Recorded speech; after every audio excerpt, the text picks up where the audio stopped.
Magandang hapon po sa inyo. Ito po ako gumagawa ng aming gulay po para sa hapon na ito.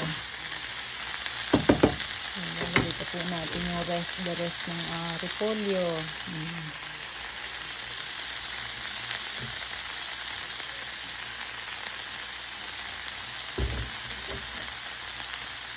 Ayan po.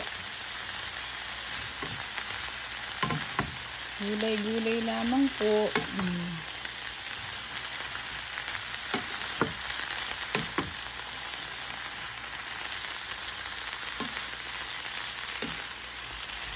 Ganda na po siya. Tapos po, ito po yung aking fried onions. Ayan, lagyan na po natin.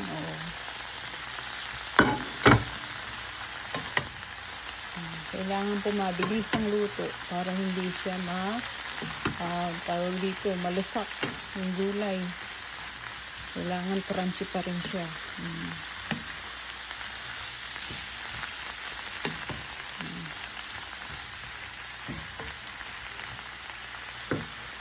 Tapos po, yung pong gulay na yan, ang kanya pong kasama ay ito pong scrambled egg po, lalagay natin sa ibabaw.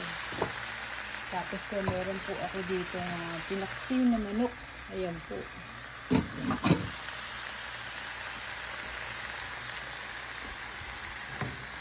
Ayan, pwede na po, malapit na.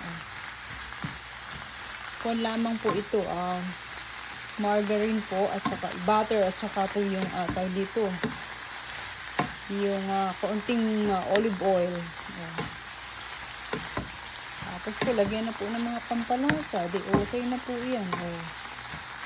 Lagyan po natin itong aking garlic salt.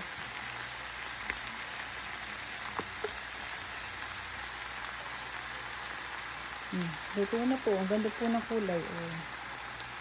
Kailangan wag siyang masyado. Hindi ko na po inaasinan kasi ay yung aking mister ay masyado na sa